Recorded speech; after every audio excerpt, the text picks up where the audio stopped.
한 부장님, 오늘부로 자리 이동이 있어서요. 작년에 퇴사한 김 차장 자리에 앉으시면 됩니다. 부장님 원래 자리는 새로 오신 민 팀장님이 쓰실 겁니다. 월요일 아침 8시 10분.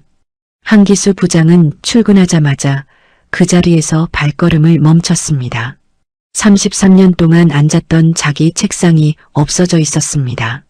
정확히 말하면 사라진 건 아니었습니다. 창가 쪽 복사기역. 사람들이 종이 뽑으러 오갈 때마다 어깨가 부딪히는 그 구석에 그의 책상이 밀려나 있었습니다. 책상 위에는 오래된 사원증, 손때 묻은 계산기, 낡은 볼펜꽂이, 그리고 전국 물류센터 연락처가 적힌 두꺼운 수첩이 그대로 놓여 있었습니다. 마치 사람은 치워도 물건은 버리기 애매해서 대충 밀어놓은 것처럼 말입니다. 구독, 좋아요 꾹 눌러주시고 어디서 듣고 계신지 댓글도 달아주세요.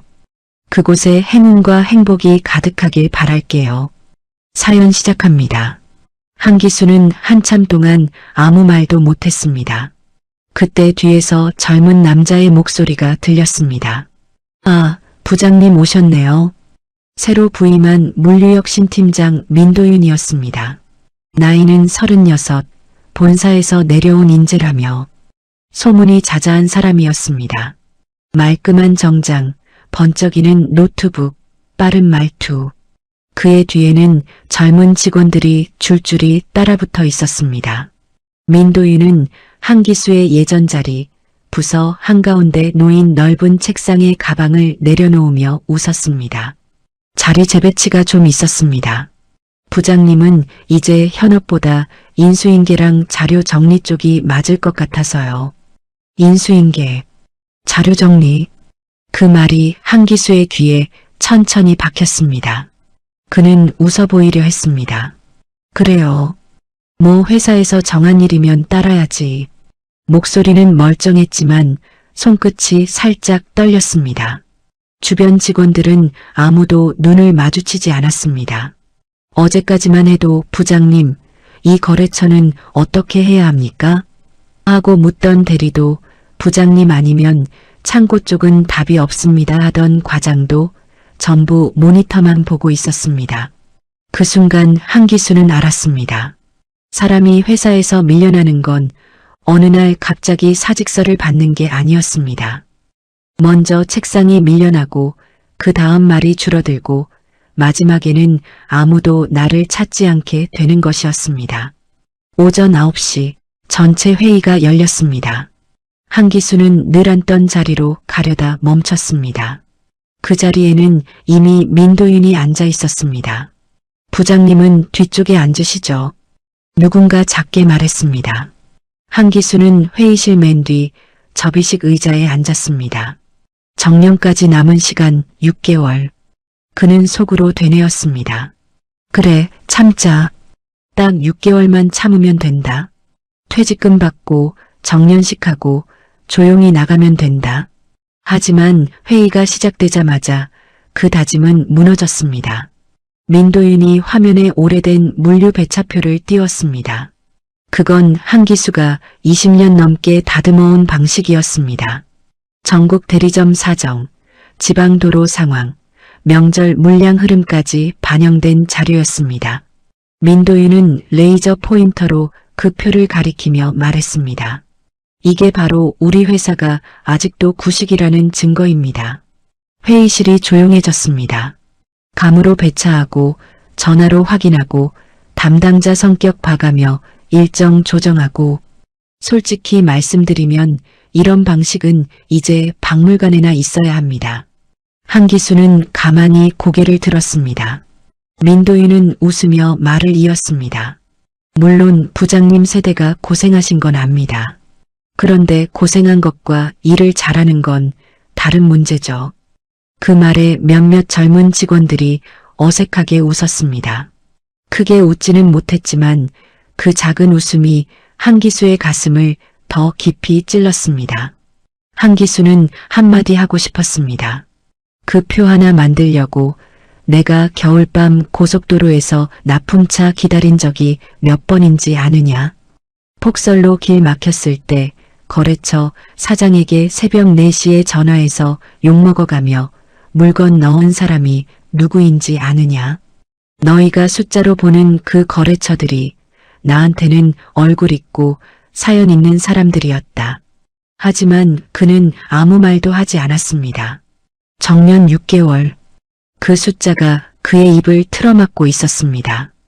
회의가 끝나갈 무렵 민도윤이 말했습니다. 그리고 한 부장님께는 당분간 창고 정리 체크리스트를 맡기겠습니다. 신입 교육용으로요. 사진 찍어서 항목별로 정리해 주시면 됩니다. 순간 한기수의 눈빛이 흔들렸습니다. 33년 동안 전국 물류망을 관리했던 사람에게 이제는 창고 먼지와 박스 위치를 사진 찍어서 보고하라는 것이었습니다. 그는 천천히 고개를 끄덕였습니다. 알겠습니다. 회의가 끝나고 사람들이 하나둘 빠져나갔습니다. 한기수는 맨 마지막까지 자리에 앉아 있었습니다. 그때 복도에서 누군가의 목소리가 들렸습니다. 한 부장님도 이제 얼마 안 남았잖아. 그냥 편하게 계시다 나가시면 되지. 그러게. 괜히 끼어들면 서로 불편해. 그 말은 문틈으로 새어들어와 한기수의 등을 조용히 눌렀습니다. 그날 점심시간 아무도 그에게 같이 밥 먹자는 말을 하지 않았습니다. 한기수는 혼자 구내식당 구석에 앉아 미역국을 떴습니다. 숟가락을 들었지만 목으로 넘어가지 않았습니다. 휴대폰이 울렸습니다. 아내 말순이었습니다. 여보, 점심 먹었어? 한기수는 잠시 숨을 고른 뒤 밝은 목소리를 냈습니다.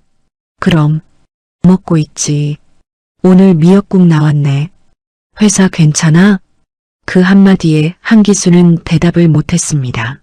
아내는 이상하다는 듯 다시 물었습니다. 왜 말이 없어? 한기수는 억지로 웃었습니다. 아니야. 그냥 국이 좀 뜨거워서. 전화를 끊고 난 뒤 그는 식판 위에 떨어진 국물 자국을 한참 바라봤습니다.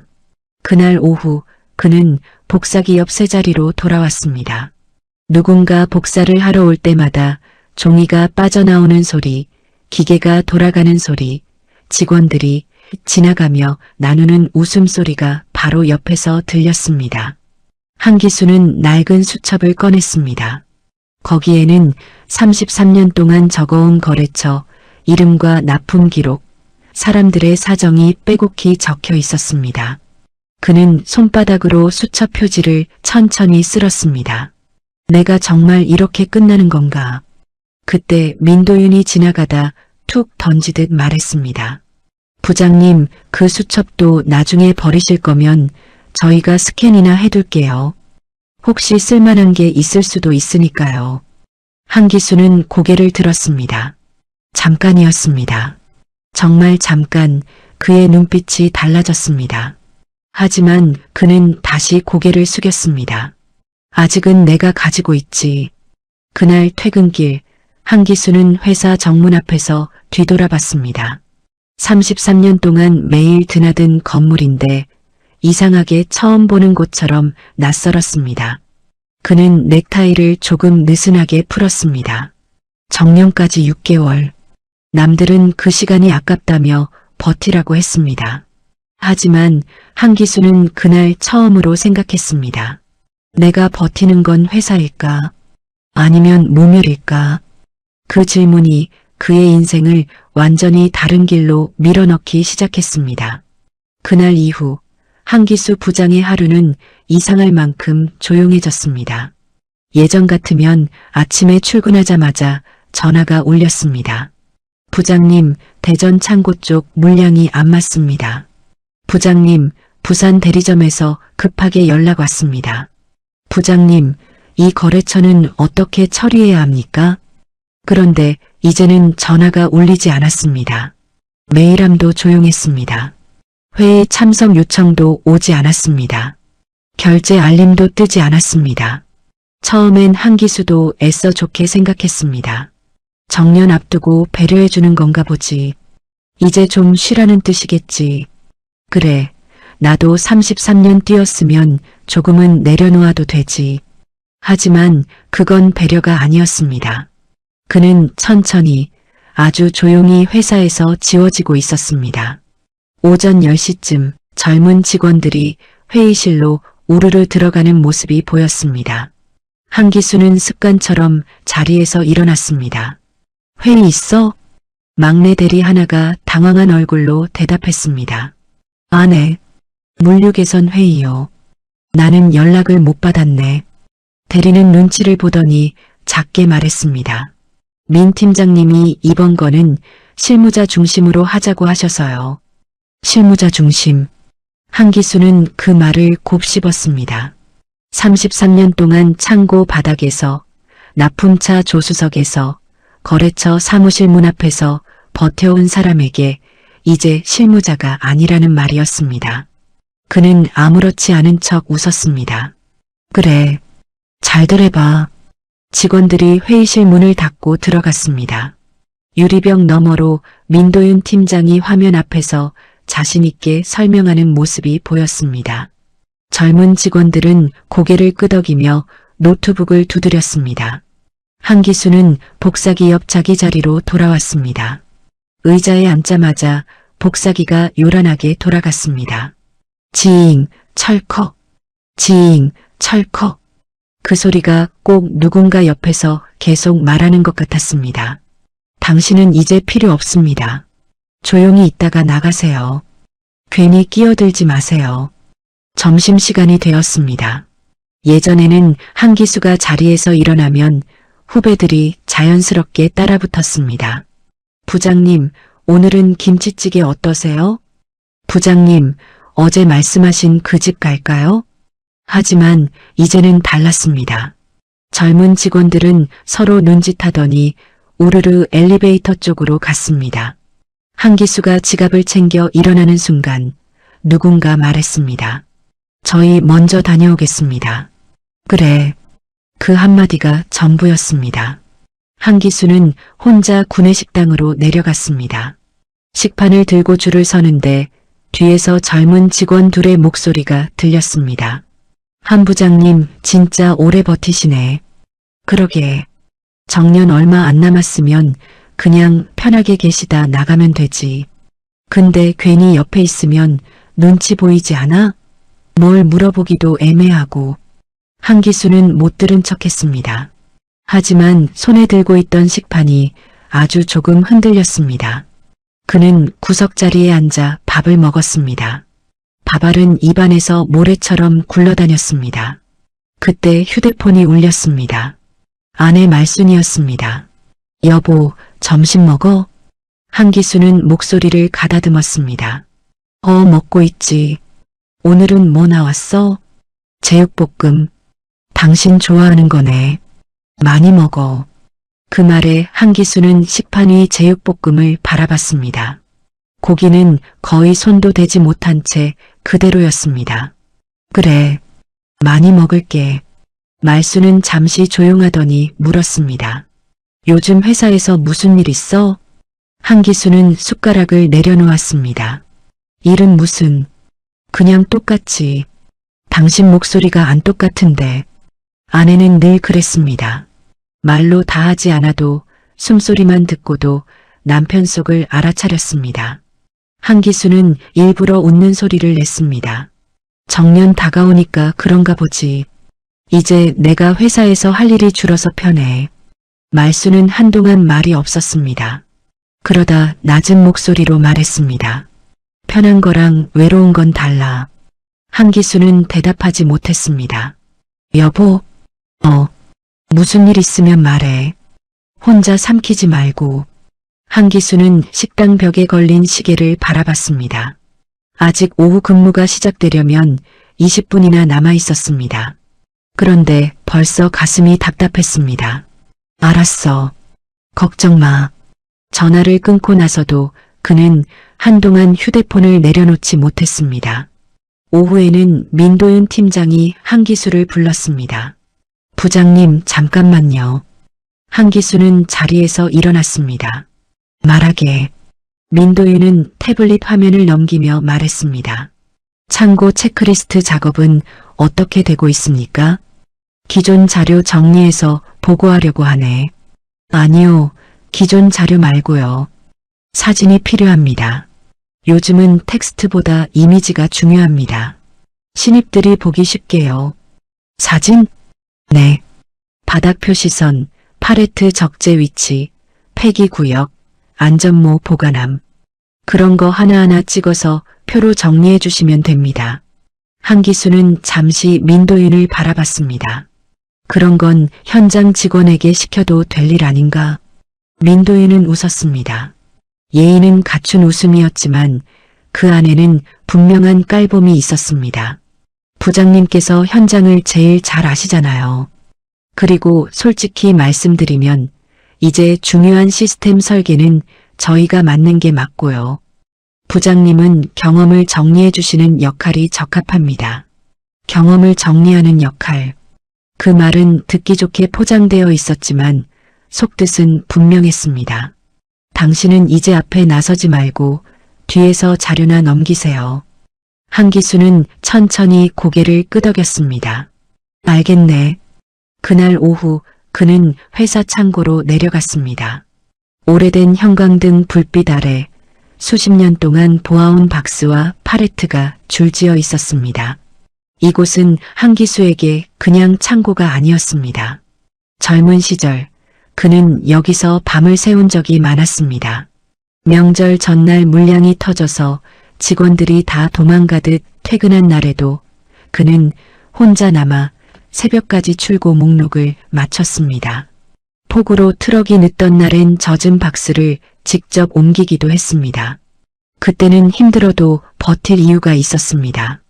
회사도 자신을 필요로 한다고 믿었기 때문입니다. 한기수는 휴대폰을 꺼내 바닥 표시선을 찍었습니다. 찰칵. 안전모 보관함을 찍었습니다. 찰칵. 폐기구역 안내판을 찍었습니다.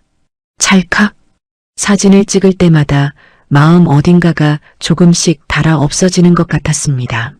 그때 창고 입구 쪽에서 젊은 직원들의 웃음소리가 들렸습니다. 와, 부장님 진짜 사진 찍고 계시네. 민 팀장님도 너무하시다. 그래도 부장인데. 그러니까 정년 전에 알아서 나가라는 뜻 아니겠어? 웃음소리가 창고 천장에 부딪혀 울렸습니다. 한기수는 휴대폰을 든 손을 내렸습니다. 화가 나지 않는 것이 더 서러웠습니다. 이제는 화낼 힘도 남아있지 않은 것 같았습니다. 퇴근 시간이 되어 사무실로 올라왔을 때 그의 자리 위에는 작은 포스트잇 하나가 붙어 있었습니다. 사진 파일 오늘 중 공유 부탁드립니다. 마이너스 민도윤. 한기수는 그 글씨를 한참 바라봤습니다. 부장님도 수고하셨습니다도 없었습니다. 그냥 업무 지시였습니다. 그는 컴퓨터를 켜고 사진 파일을 옮겼습니다. 파일명을 하나하나 바꿨습니다. 창고 바닥 표시선, 창고 폐기구역, 창고 안전모 보관함. 그러다 문득 자신의 인생에도 파일명을 붙인다면 무엇일까 생각했습니다. 만년 부장 정리 대상, 정년 6개월인 수인계, 쓸모 없어진 사람. 그 생각이 떠오르자 한기수는 급히 모니터를 껐습니다. 그날 밤 집에 돌아오니 말순이 된장찌개를 끓여놓고 기다리고 있었습니다. 씻고 와. 밥 먹자. 한기수는 현관에서 신발을 벗다가 한참 멈춰섰습니다. 여보. 말순이 주방에서 고개를 내밀었습니다. 왜? 한기수는 말하려 했습니다. 회사에서 어떤 대접을 받는지, 복사기 옆으로 책상이 밀려났다는 것, 회의에서도 빠지고 점심도 혼자 먹고 창고 사진이나 찍고 왔다는 것. 하지만 입이 떨어지지 않았습니다. 가장이란 이름이 때로는 사람을 참 비겁하게 만들었습니다. 무너지고 있으면서도 집에서는 괜찮은 척해야 했습니다. 한기수는 억지로 웃었습니다. 아니야. 배고프다. 말수는 그를 가만히 바라보다가 아무 말 없이 밥을 퍼주었습니다. 식탁 위에는 따뜻한 찌개가 보글거리고 있었습니다. 그런데 한기수는 숟가락을 들고도 한참 밥을 뜨지 못했습니다. 말순이 조용히 말했습니다. 당신 요즘 집에 와도 퇴근한 사람 같지가 않아. 한기수는 고개를 숙였습니다. 그럼 뭐 같아? 말수는 잠시 망설이다 말했습니다. 어디서 한참 맞고 들어온 사람 같아. 그 말에 한기수의 눈가가 미세하게 떨렸습니다. 그는 아무 말도 하지 않았습니다. 말순도 더 묻지 않았습니다. 그날 밤 한기수는 잠든 아내 옆에서 천장을 바라봤습니다. 정년까지 남은 시간은 아직도 6개월이었습니다. 남들은 말했습니다. 그 정도는 참아야지. 퇴직금 생각해야지. 그 나이에 밖에 나가면 뭐 하려고? 맞는 말이었습니다. 하나같이 틀린 말은 아니었습니다. 하지만 한기수는 그날 처음으로 이런 생각을 했습니다. 사람이 밥벌이를 지키려고 자존심을 내려놓는 건 이해할 수 있다. 그런데 자존심을 내려놓다 못해 나 자신까지 잃어버리면 그건 사는 걸까? 그는 옆으로 돌아 누웠습니다. 아내에게 들키지 않으려 조용히 숨을 삼켰습니다. 그리고 마음속으로 다시 중얼거렸습니다. 딱 6개월만 버티자. 하지만 이상하게도 그 말은 더 이상 위로가 되지 않았습니다. 오히려 남은 6개월이 너무 길고 캄캄한 터널처럼 느껴졌습니다. 다음 날 아침 한기수 부장은 평소보다 30분 일찍 회사에 도착했습니다. 집에 있으면 더 답답했습니다. 아내 말순이 차려준 아침밥 앞에서도 숟가락이 잘 움직이지 않았고 현관을 나설 때마다 등 뒤에서 아내의 걱정스러운 시선이 느껴졌습니다. 차라리 회사가 나았습니다. 아니, 예전에는 그랬습니다. 그런데 이제 회사에 일찍 도착해도 할 일이 없었습니다. 그는 복사기 옆 책상에 앉아 컴퓨터를 켰습니다. 메일함을 열었지만 새 메일은 없었습니다. 일정표를 열었지만 초대된 회의도 없었습니다. 예전 같으면 오전부터 전화와 메일이 쏟아져 정신없이 하루가 시작됐습니다. 그때는 그게 힘든 줄만 알았습니다. 그런데 아무도 찾지 않는 지금이 그때보다 훨씬 더 힘들었습니다. 오전 10시쯤 사내 메신저가 울렸습니다. 한 부장, 잠깐 내 방으로 와. 조상무였습니다. 한기수는 잠시 화면을 바라봤습니다. 조상무 조재현. 그는 한기수와 입사 동기였습니다. 같이 지방 창고에서 밤을 새운 적도 있었고 젊은 시절에는 포장마차에서 소주잔을 기울이며 서로의 아이 돌잔치 걱정을 나누던 사이였습니다. 하지만 세월은 둘의 자리를 갈라놓았습니다. 조재현은 상무가 되었고 한기수는 여전히 부장이었습니다. 한기수는 천천히 일어나 상무실로 향했습니다. 문을 두드리자 안에서 목소리가 들렸습니다. 들어와. 상무실 안은 조용했습니다. 커다란 책상, 반짝이는 명패, 벽에 걸린 표창장들. 한기수는 그 공간에 들어설 때마다 이상하게 어깨가 작아지는 기분이 들었습니다. 조상무는 창가에 서 있다가 돌아섰습니다. 앉아. 한기수는 소파에 앉았습니다. 조상무는 직접 커피를 한 잔 내려 그의 앞에 놓았습니다. 기수야, 커피 마셔. 말투는 부드러웠습니다.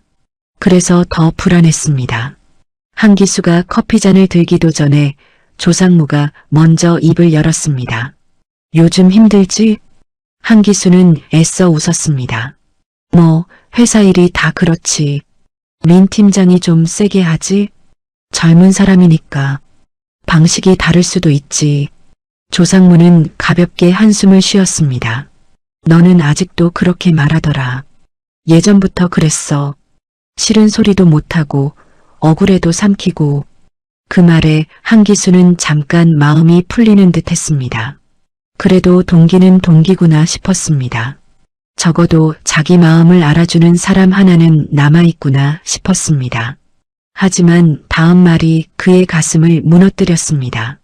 기수야, 이제 정리할 때 됐다. 한기수의 손이 멈췄습니다.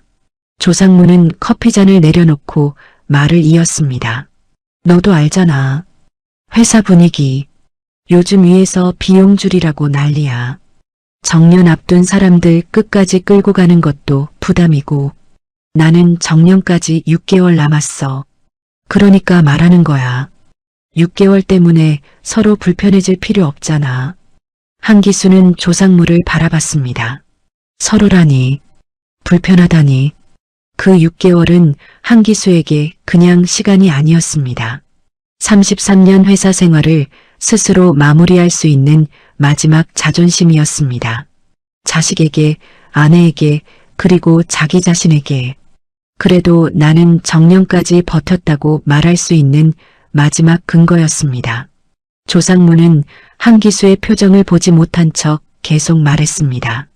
요즘은 아름다운 퇴장도 능력이야. 끝까지 있다가 괜히 민 팀장이랑 부딪히고 후배들 불편하게 만들면 모양이 안 좋아. 내가 후배들을 불편하게 만들고 있나? 조상무는 대답 대신 옅게 웃었습니다. 기수야, 솔직히 말할게. 너도 이제 회사에서 할 수 있는 역할이 많지 않아. 세상이 바뀌었잖아. 시스템, 데이터, 자동화. 내가 현장에서 고생한 건 인정해. 그런데 이제 그 방식으로는 안 돼. 한기수는 입술을 꾹 다물었습니다. 고생한 건 인정해. 언제부터인가 회사 사람들은 그 말을 칭찬처럼 사용했습니다. 하지만 한기수에게는 그 말이 이렇게 들렸습니다. 수고는 했지만 이제 쓸모는 없다.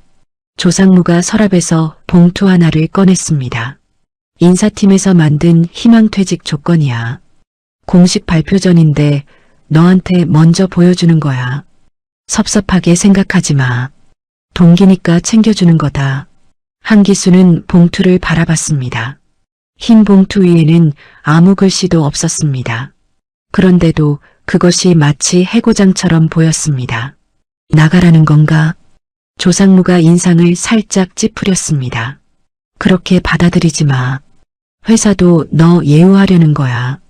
퇴직금에 위로금 조금 더 붙고 전직 지원 프로그램도 있어. 나쁘지 않아. 재현아. 오랜만에 이름을 불렀습니다.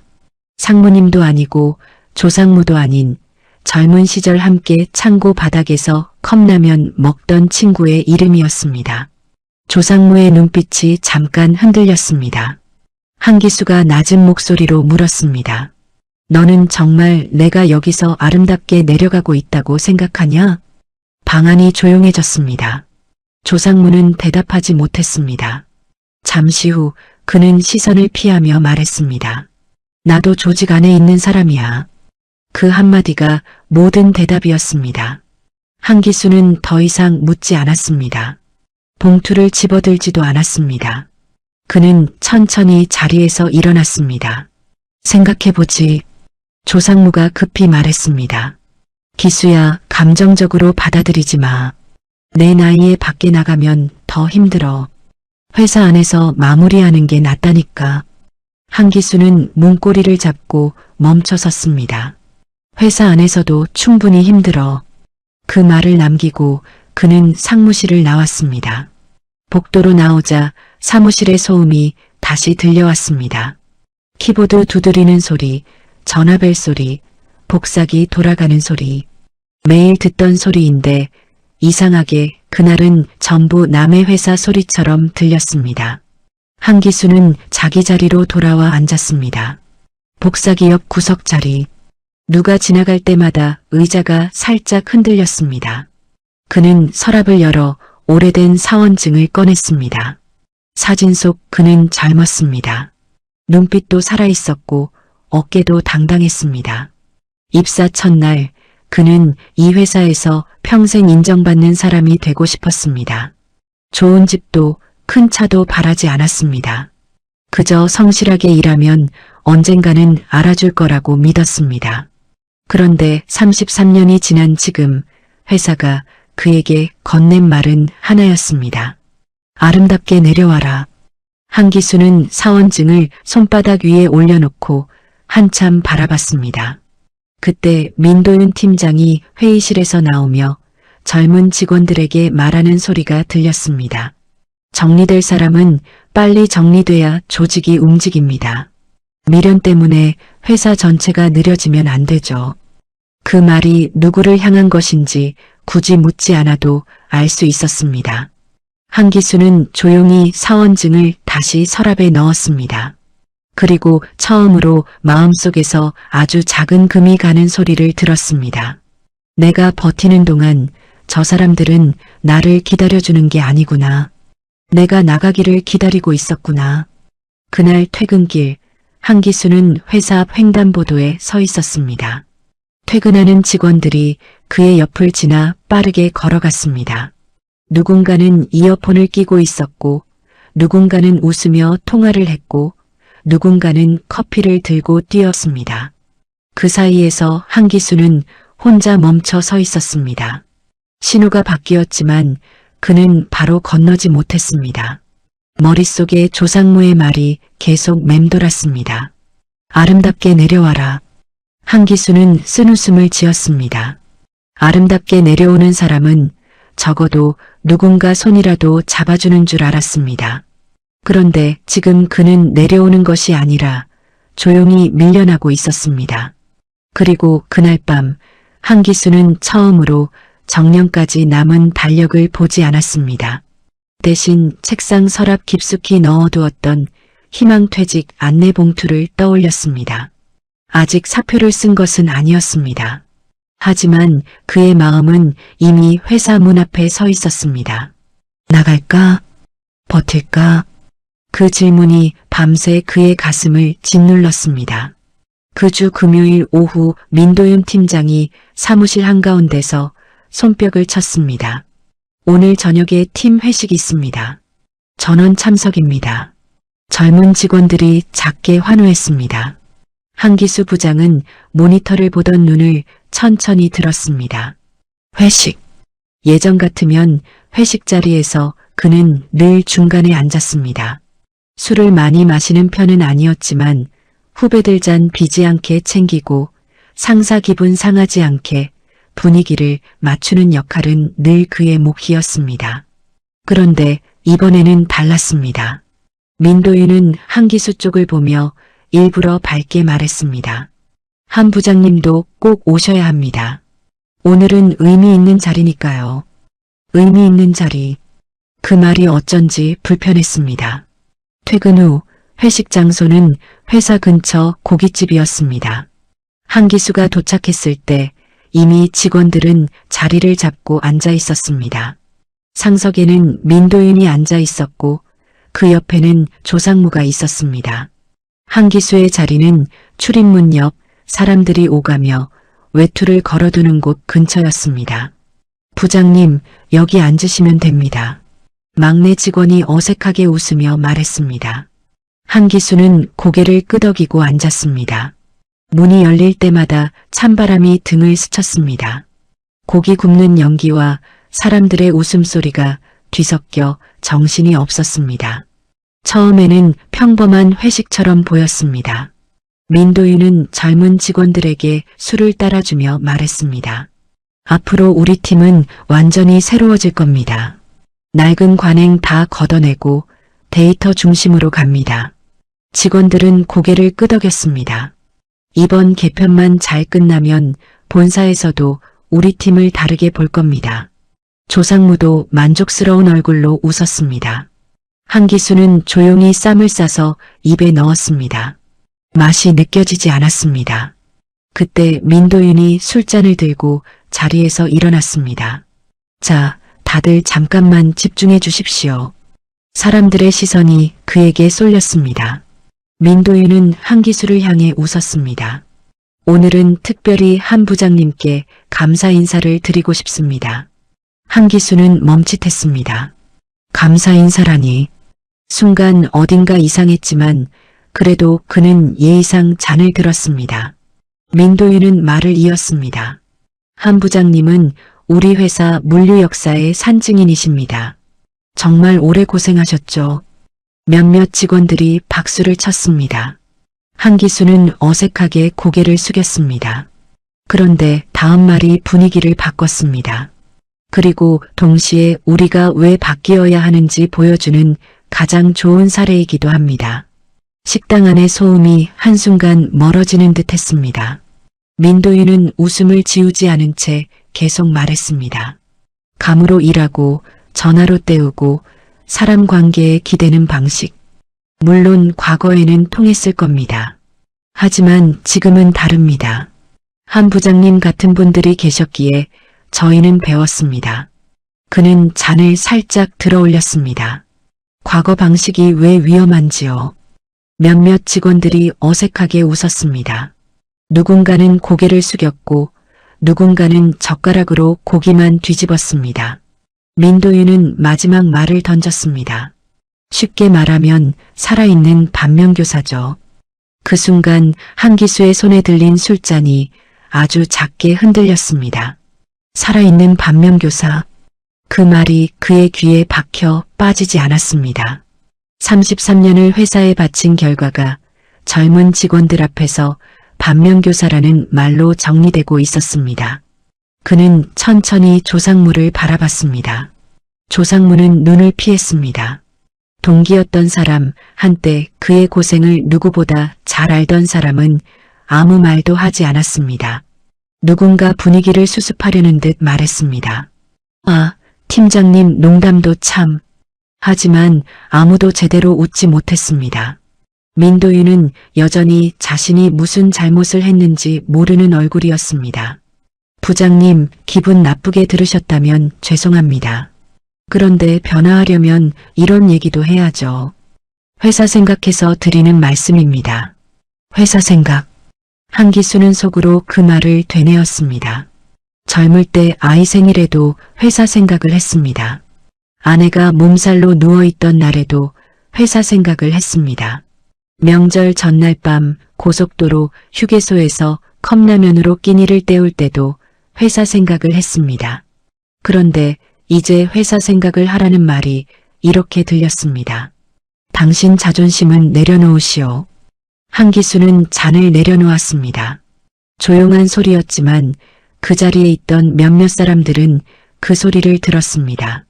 그는 천천히 자리에서 일어났습니다. 민도윤이 물었습니다. 부장님, 어디 가십니까? 한기수는 잠시 그를 바라봤습니다. 하고 싶은 말은 많았습니다. 자네가 없던 시절, 이 회사 물류가 어떻게 버텼는지 아느냐? 사람 관계에 기대는 게 구식이면 사람 마음을 모르는 건 혁신이냐? 너도 언젠가 나이 들면 오늘 이 말을 떠올리게 될 거다. 하지만 그는 그중 어느 말도 하지 않았습니다. 그저 짧게 말했습니다. 먼저 일어나겠습니다.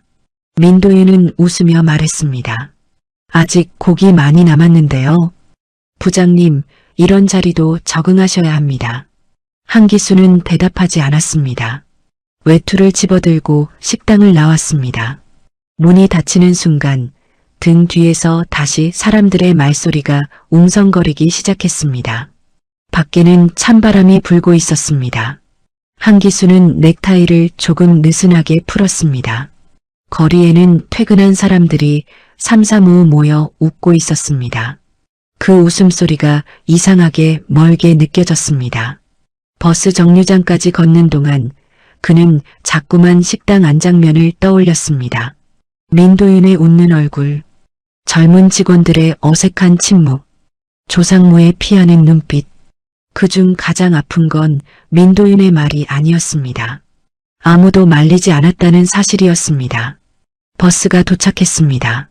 한기수는 창가 자리에 앉았습니다. 유리창에 비친 자신의 얼굴이 낯설었습니다. 머리는 희끗했고 눈밑은 꺼져 있었고 입가에는 오래 참은 사람의 주름이 깊게 패여 있었습니다. 그는 유리창 속 자신에게 묻듯 중얼거렸습니다. 기수야, 너 괜찮냐? 대답은 없었습니다.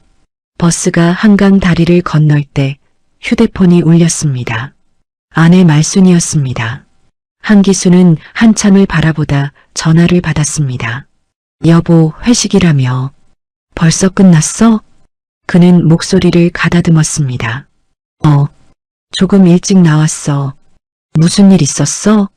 한기수는 창밖을 보았습니다. 다리 아래 강물이 검게 흐르고 있었습니다. 아니야. 당신 또 아니라고 하네.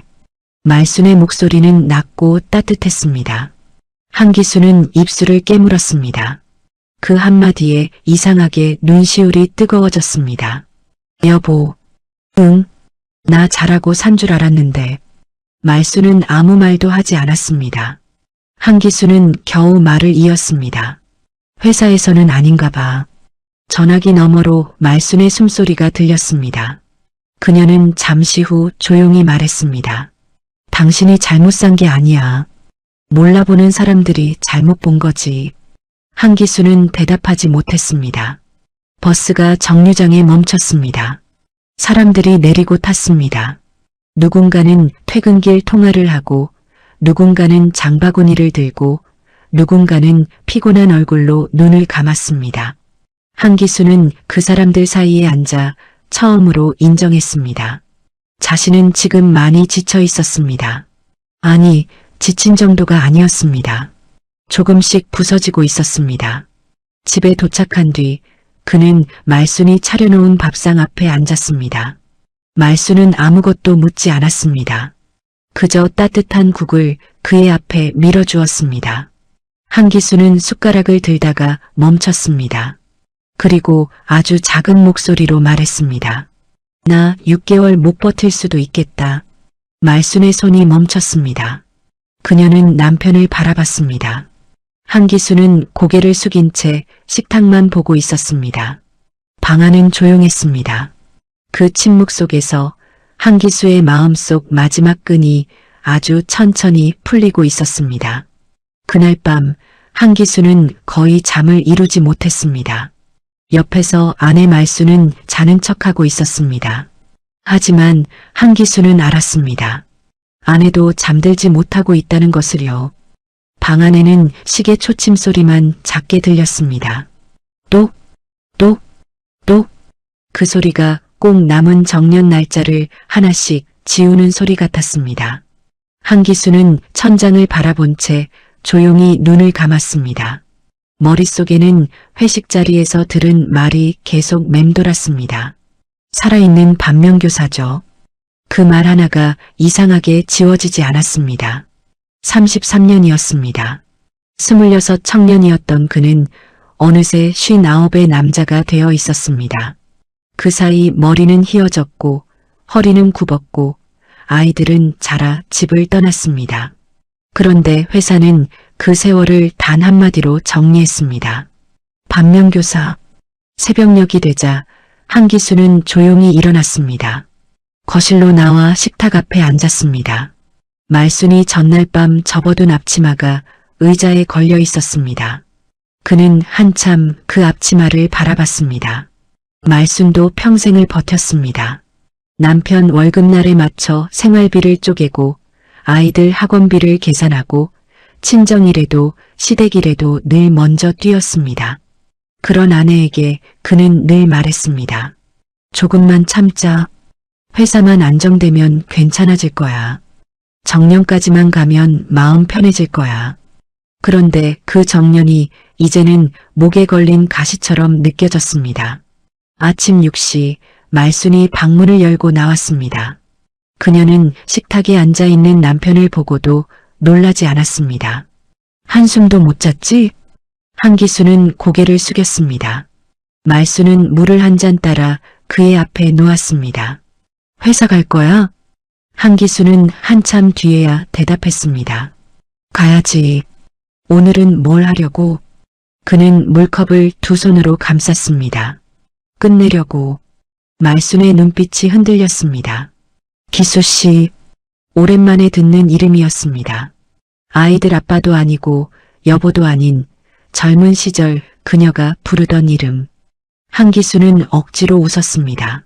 나 정년 못 채우면 당신한테 제일 미안할 줄 알았거든. 말순은 조용히 그를 바라봤습니다. 근데 이제는 회사에 남아있는 게 당신한테 더 미안해.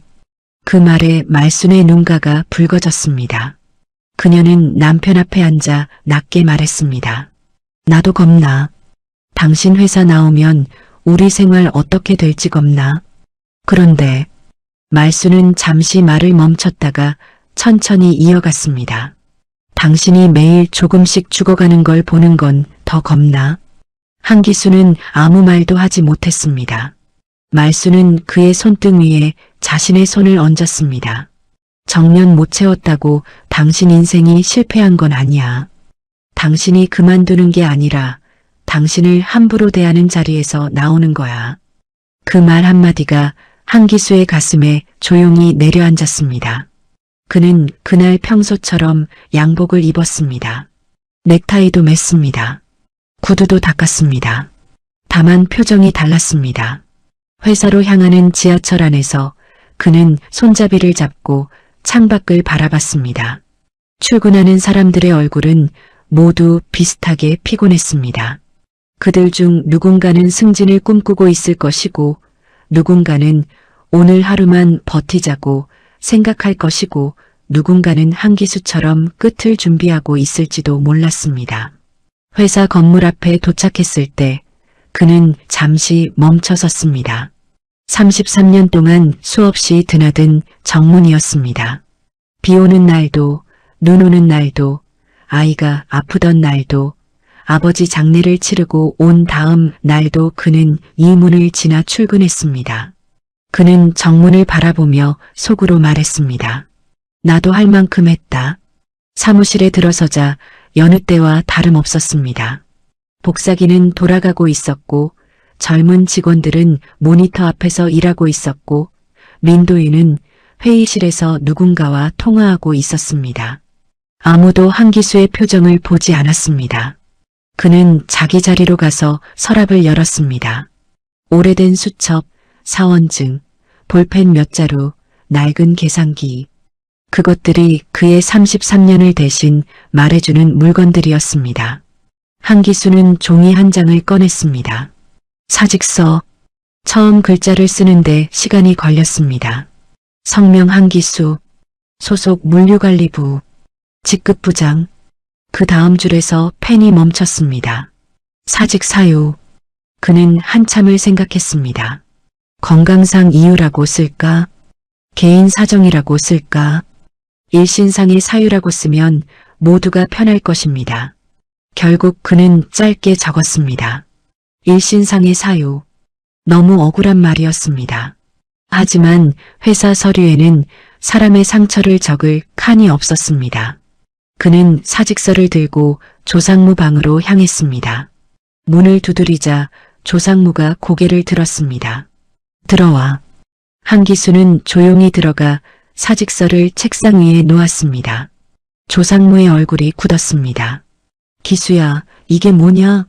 사직서야. 너 진짜 이럴 거야? 한기수는 담담하게 대답했습니다. 어제 내가 말했잖아. 아름답게 내려오는 것도 능력이라고. 조상무는 말문이 막힌 듯 사직서를 바라봤습니다. 내 말은 이렇게 당장 나가라는 뜻이 아니었어. 알아. 그런데 나도 더는 이렇게 있고 싶지 않다. 정년 6개월 남았어. 그걸 못 참아? 한기수는 처음으로 조상무의 눈을 똑바로 바라봤습니다. 참는 게 일이면 참겠지. 그런데 모멸을 참는 건 일이 아니야. 방 안이 조용해졌습니다. 그때 민도윤이 열린 문틈으로 상무실 안을 들여다봤습니다. 무슨 일 있으십니까? 조상무가 급히 사직서를 덮으려 했지만 민도윤은 이미 본 뒤였습니다. 그는 한기수를 향해 어색하게 웃었습니다. 아, 결정하신 겁니까? 그 말투에는 놀라움보다 안도감이 더 컸습니다. 한기수는 천천히 고개를 끄덕였습니다. 그래, 결정했네. 민도윤은 손을 내밀었습니다. 그동안 고생 많으셨습니다. 부장님 세대가 있었기에 지금 저희가 있는 거죠. 한기수는 그 손을 잠시 바라봤습니다. 참 편리한 말이었습니다. 밀어낼 때도 예우라 하고 무시할 때도 변하라 하고 떠날 때는 고생했다 말합니다. 그는 결국 손을 잡지 않았습니다. 대신 조용히 말했습니다. 내가 있던 자리 잘 써보게. 민도윤의 얼굴이 살짝 굳었습니다. 한기수는 상무실을 나왔습니다. 그날 오후 그의 퇴사는 빠르게 처리되었습니다. 마치 기다리고 있었다는 듯 모든 절차가 막힘없이 진행됐습니다. 인사팀 직원은 서류를 내밀며 형식적으로 말했습니다. 그동안 수고 많으셨습니다. 33년을 정리하는 말치고는 너무 짧았습니다. 책상으로 돌아온 한기수는 짐을 챙겼습니다. 큰 박스 하나면 충분했습니다. 수첩, 계산기, 가족사진, 오래된 사원증. 그가 박스를 들고 일어서자 몇몇 직원이 고개를 들었습니다. 누군가는 당황했고 누군가는 모른 척했습니다. 막내 대리는 입술을 달싹이다가 결국 아무 말도 하지 못했습니다. 한기수는 먼저 말했습니다. 다들 고생하게. 그 말이 마지막이었습니다. 꽃다발도 없었습니다. 송별식도 없었습니다. 박수도 없었습니다. 엘리베이터 문이 닫히기 직전 한기수는 사무실을 한번 바라봤습니다. 그곳은 33년 동안 그의 세상이었습니다. 하지만 이상하게도 이제는 남의 집처럼 보였습니다. 1층 로비로 내려오자 경비원이 그를 알아보고 말했습니다. 부장님, 오늘 일찍 퇴근하십니까? 한기수는 잠시 멈췄다가 웃었습니다. 네, 오늘은 좀 일찍 갑니다. 밖으로 나오니 오후 햇살이 눈부셨습니다. 그는 박스를 품에 안고 회사 정문 앞에 섰습니다. 뒤돌아보지 않으려 했지만 결국 한 번은 돌아봤습니다. 높은 건물 유리창에 자신의 모습이 비쳤습니다. 박스를 든 59 남자. 정년 6개월을 남기고 회사를 나온 만년부장. 그는 아주 작게 중얼거렸습니다. 나 이제 어디로 가지? 그 질문에 대답해주는 사람은 없었습니다. 하지만 바람이 불었습니다. 오랫동안 막혀있던 가슴 한쪽으로 아주 낯선 공기가 들어왔습니다. 그 공기가 두려웠습니다. 그런데 이상하게도 조금은 살 것 같았습니다. 회사를 나온 다음 날 아침 한기수는 평소처럼 새벽 6시에 눈을 떴습니다. 몸이 먼저 기억하고 있었습니다. 33년 동안 같은 시간에 일어나 씻고 면도하고 양복을 입고 넥타이를 매던 습관은 하루아침에 사라지지 않았습니다. 그는 침대에서 일어나 욕실로 들어갔습니다. 습관처럼 면도기를 들었다가 거울 속 자신을 바라봤습니다. 오늘은 갈 곳이 없었습니다. 그 사실 하나가 이상하게 가슴을 내려앉게 했습니다. 거실로 나오니 말순이 밥을 차리고 있었습니다. 된장국 냄새가 났고 김이 모락모락 나는 밥이 식탁 위에 놓여 있었습니다. 말순은 일부러 평소처럼 말했습니다. 일어났어? 밥 먹어. 한기수는 식탁 앞에 앉았습니다. 그런데 숟가락을 들지 못했습니다. 말순이 물었습니다. 왜 안 먹어? 한기수는 잠시 망설이다가 낮게 말했습니다. 이 시간에 집에 있으니까 이상하네. 말순은 아무 말 없이 국그릇을 그의 앞으로 밀어주었습니다. 이상해도 먹어. 사람이 밥은 먹어야지. 그 말이 고마웠습니다. 그런데 고마운 만큼 마음이 더 아팠습니다. 아내는 묻지 않았습니다. 앞으로 어떻게 할 거냐고, 생활비는 어쩔 거냐고, 왜 6개월을 못 참았냐고 묻지 않았습니다.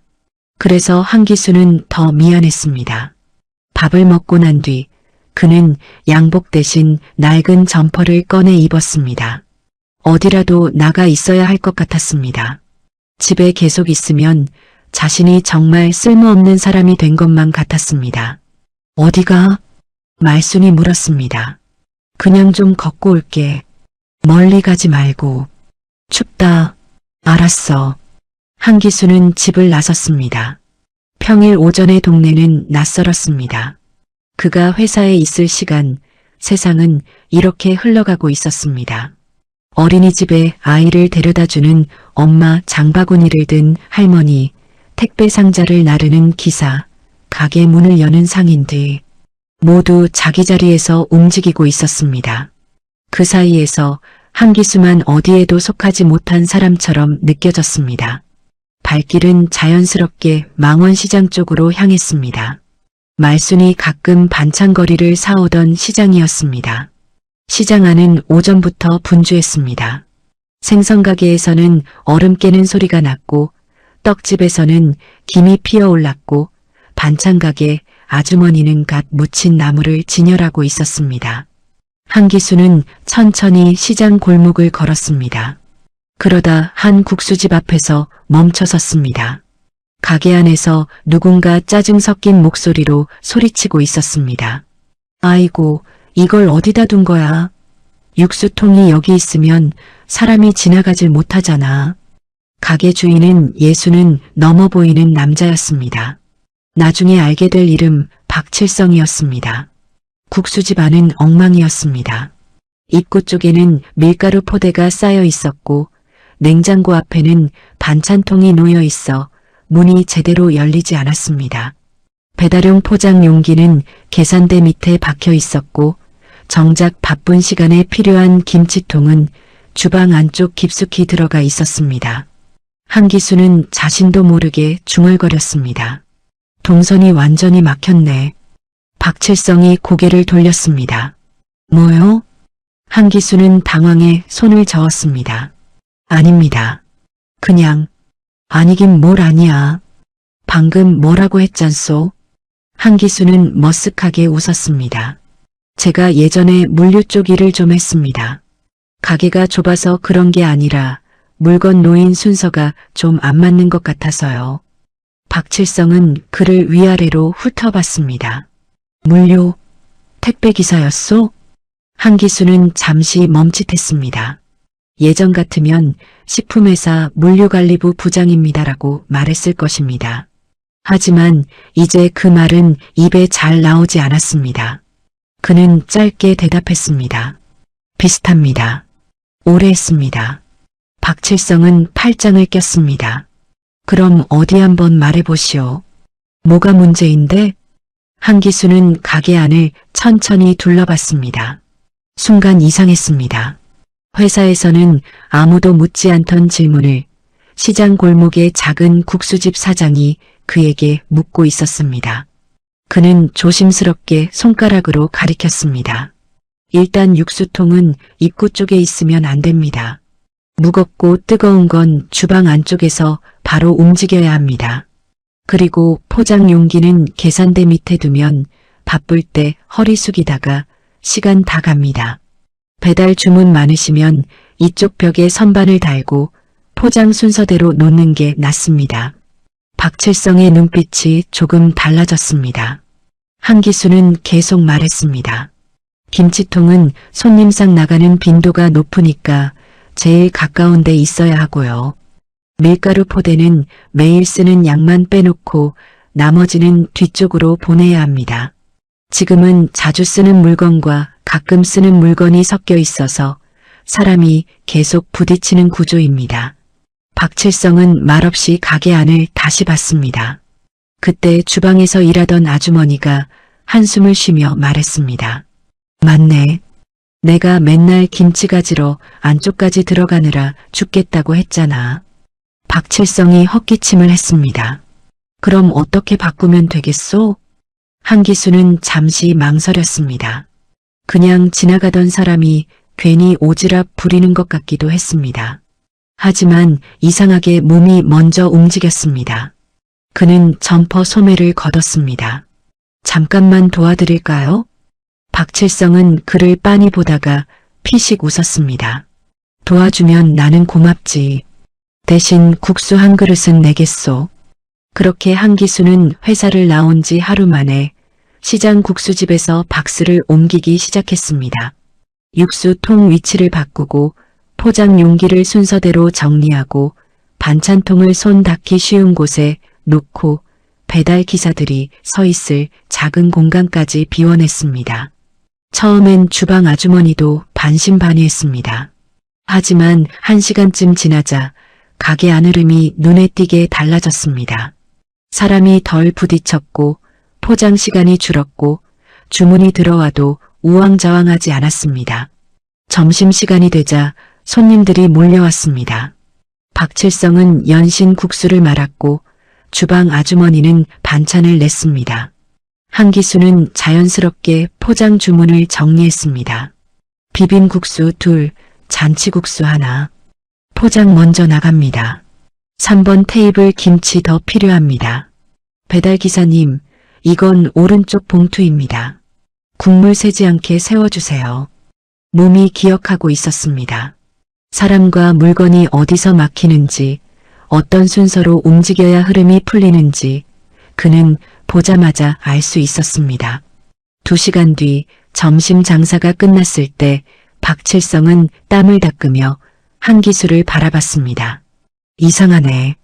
한기수가 물었습니다. 뭐가요? 오늘 손님은 평소보다 많았는데 덜 힘들었어. 주방 아주머니도 고개를 끄덕였습니다. 맞아요.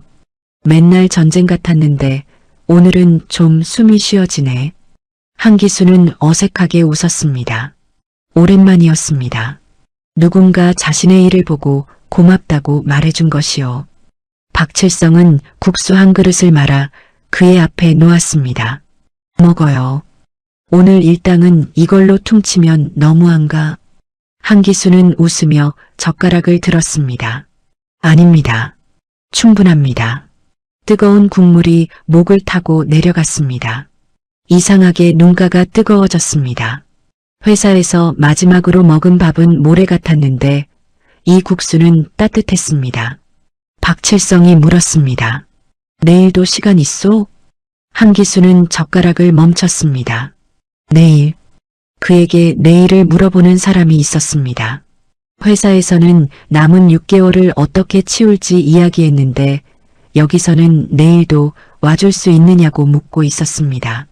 한기수는 천천히 고개를 들었습니다. 예, 시간 있습니다. 박칠성이 웃었습니다. 그럼 내일도 나와봐요. 우리 가게 좀 더 사람답게 굴러가게 만들어 봅시다. 한기수는 국수 그릇을 바라봤습니다. 아직 아무것도 달라진 것은 없었습니다. 그는 여전히 정년을 채우지 못하고 회사를 나온 사람이었습니다. 앞날은 막막했고 통장 잔고는 현실이었고 아내에게 미안한 마음도 그대로였습니다. 하지만 그날 시장 골목 작은 국수집에서 그는 아주 오래간만에 느꼈습니다. 자신이 아직 쓸모있는 사람이라는 것을요. 그리고 그 작은 감각이 꺼져가던 한기수의 마음속에 아주 희미한 불씨처럼 살아나기 시작했습니다. 다음 날 아침 한기수는 오랜만에 스스로 먼저 일어났습니다. 알람이 울리기도 전이었습니다. 어제와 같은 새벽 6시였지만 마음은 조금 달랐습니다. 갈 곳이 있었습니다. 회사는 아니었습니다. 사원증도 필요 없고 양복도 필요 없고 누구에게 결제받을 일도 없었습니다. 그래도 누군가 그에게 말했습니다. 내일도 나와봐요. 그 말 하나가 한기수를 침대에서 일으켰습니다. 그는 옷장 앞에 섰습니다. 양복을 입으려다 멈췄습니다. 그리고 오래된 점퍼와 편한 바지를 꺼냈습니다. 거울 앞에 선 그는 어색하게 웃었습니다. 부장님 꼴은 아니네. 그때 뒤에서 말순의 목소리가 들렸습니다. 그게 더 좋아 보여. 한기수가 돌아보자 말순이 주방에서 고개를 내밀고 있었습니다. 어디가? 어제 그 국수집. 오늘도 좀 도와달라네. 말순은 잠시 그를 바라봤습니다. 어제보다 남편 얼굴에 힘이 조금 돌아온 것을 알아본 듯 했습니다. 돈은 준대? 한기수는 머쓱하게 웃었습니다. 아직 그런 얘기는 안 했어. 당신도 참 평생 공짜로 일하는 버릇 못 버렸네. 말은 그렇게 했지만 말순의 표정은 나쁘지 않았습니다. 그녀는 따뜻한 밥을 퍼주며 말했습니다. 그래도 가서 괜히 무리하지 마. 허리 조심하고. 한기수는 고개를 끄덕였습니다. 알았어. 망원시장에 도착하자 박칠성의 국수집은 벌써 문을 열 준비로 바빴습니다. 박칠성은 한기수를 보자마자 반겼습니다. 오셨소, 한 선생. 한 선생. 그 말에 한기수는 순간 멈칫했습니다. 회사에서는 부장님이라는 말조차 점점 사라졌는데 이 작은 국수집 사장은 그를 선생이라 불렀습니다. 선생은 무슨요? 그냥 도와드리러 온 겁니다. 도와주는 것도 기술이 있어야 하는 거요. 박칠성은 웃으며 앞치마 하나를 건넸습니다. 오늘은 어제보다 더 바쁠 거요. 근처 회사에서 단체 주문이 들어왔어. 잔치국수 20그릇, 비빔국수 15그릇. 주방 아주머니가 걱정스러운 얼굴로 말했습니다. 이 시간에 단체 주문 들어오면 홀 손님이랑 겹쳐서 난리 나요. 박칠성도 머리를 극적였습니다. 그래서 말인데 한 선생이 좀 봐주시오. 어제처럼. 한기수는 가게 안을 둘러봤습니다. 어제 정리한 덕분에 동선은 훨씬 나아졌지만 단체 주문까지 처리하려면 순서가 필요했습니다. 그는 종이 한 장을 꺼내더니 볼펜으로 간단히 적기 시작했습니다. 홀 주문하고 포장 주문을 같이 받으면 무조건 꼬입니다. 먼저 작업을 나누셔야 합니다. 박칠성이 물었습니다. 어떻게? 국물 담당, 면 삶는 담당, 포장 담당을 나누고요. 비빔국수는 소스랑 고명만 미리 세팅해두면 빨라집니다. 잔치국수는 국물 온도 떨어지면 안 되니까 포장 직전에 담고요. 주방 아주머니가 눈을 동그랗게 떴습니다. 그걸 어떻게 그렇게 빨리 알아요? 한기수는 담담히 웃었습니다. 식품은 다 흐름이 비슷합니다. 먼저 나가야 할 것, 나중에 해도 되는 것, 기다리면 망가지는 것. 그것만 나누면 됩니다. 말하면서도 그는 스스로 놀랐습니다. 회사에서는 한물간 감이라고 무시받던 것들이 여기서는 정확한 판단이 되었습니다. 점심시간이 시작되자 가게 안은 금세 북적였습니다. 손님들이 들어오고 배달의 말림이 울리고 단체 주문 시간이 다가왔습니다. 예전 같으면 주방은 금방 엉망이 되었을 것입니다. 하지만 한기수는 차분했습니다. 비빔 15개 먼저 세팅합니다. 잔치국수 국물은 아직 붓지 마세요. 기사님 도착 3분 전에 갑니다. 홀 2번 테이블은 먼저 나가야 합니다. 어르신 손님이라 오래 기다리시면 안 됩니다. 포장 봉투 오른쪽은 단체, 왼쪽은 배달 앱 주문입니다. 그의 목소리는 크지 않았지만 또렷했습니다. 이상하게도 모두가 그 말을 따랐습니다. 한기수는 그 순간 자신도 모르게 예전으로 돌아간 듯 했습니다. 폭설로 물류가 막혔던 날, 트럭 12대의 순서를 다시 짜던 때, 명절 전날 전국 대리점 물량을 1시간 단위로 조정하던 때, 그때처럼 머리가 빠르게 돌아갔습니다. 다만 다른 점이 하나 있었습니다. 이곳에서는 그의 지시를 비웃는 사람이 없었습니다. 단체 주문은 제 시간에 나갔습니다. 국물은 새지 않았고 면도 불지 않았습니다. 홀 손님들도 오래 기다리지 않았습니다. 점심 장사가 끝나자 주방 아주머니가 의자에 털썩 앉았습니다.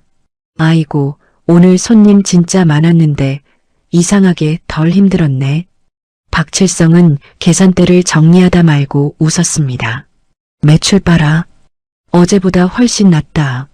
그는 한기수 쪽을 보며 말했습니다.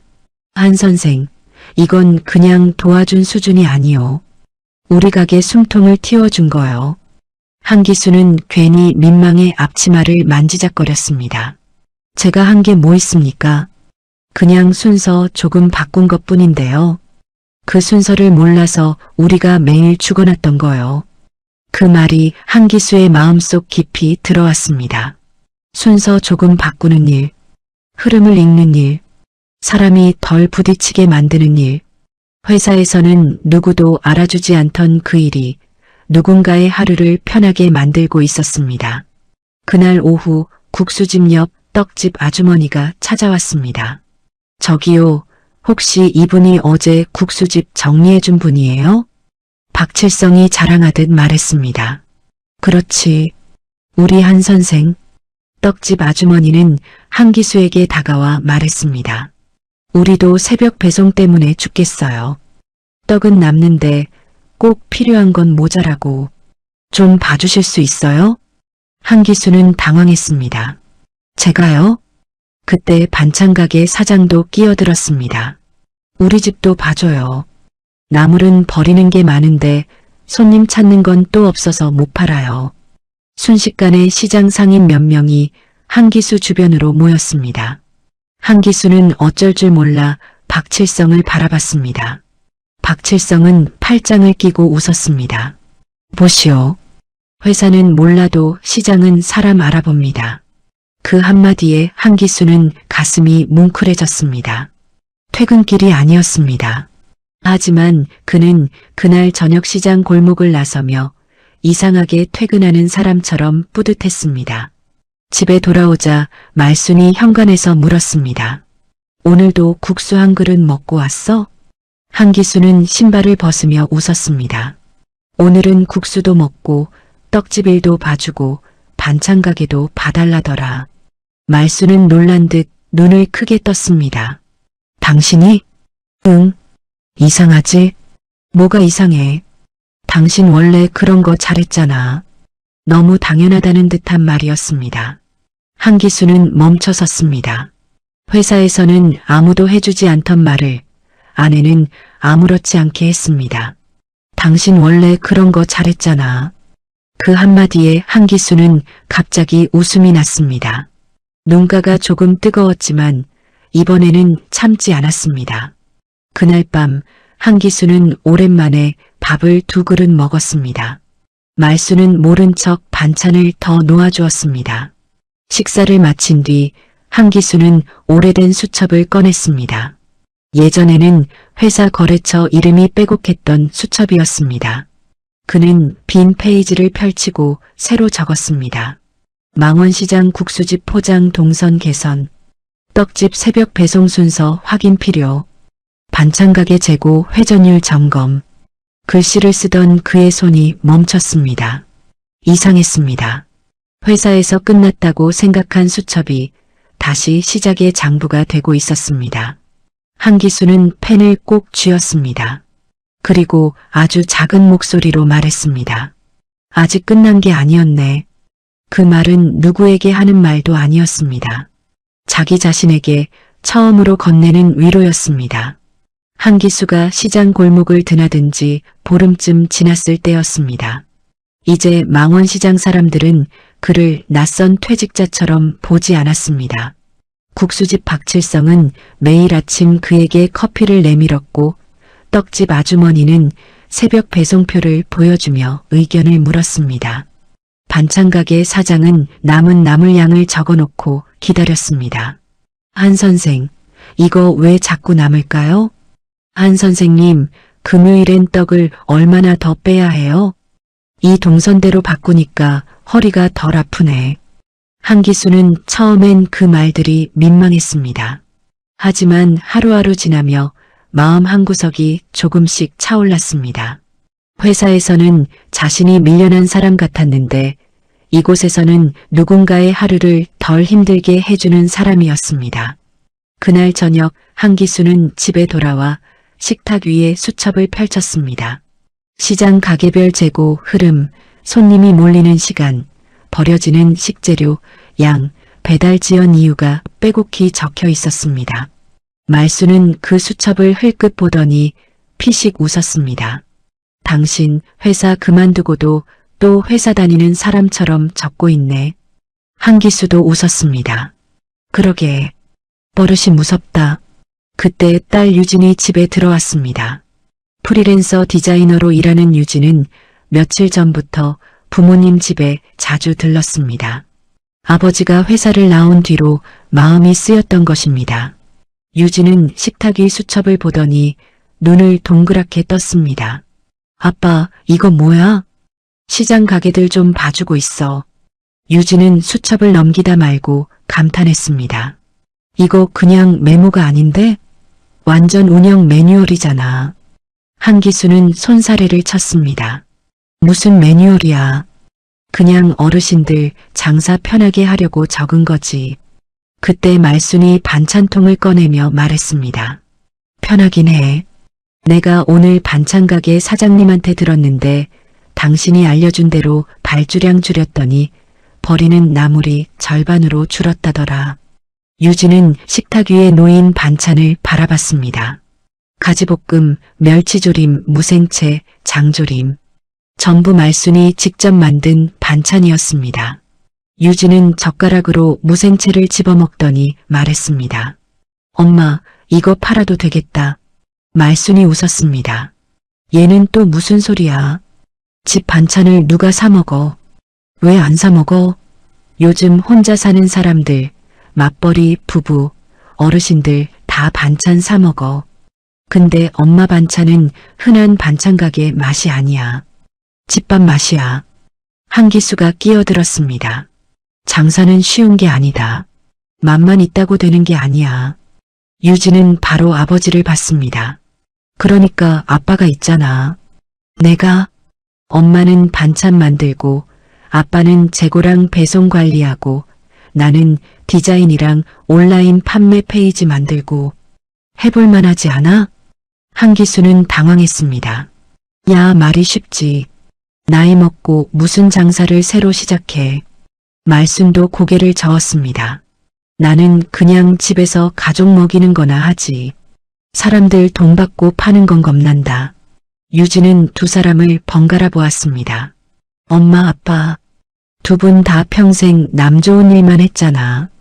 엄마는 가족 먹이느라 자기 손만 묻어두고 아빠는 회사 살리느라 자기 실력 묻어두고. 식탁이 조용해졌습니다. 유진은 조심스럽게 말을 이었습니다. 처음부터 크게 하자는 거 아니야. 딱 20세트만 해보자. 엄마 반찬 4가지, 아빠가 포장하고 배송시간 맞추고 내가 주문 받아볼게.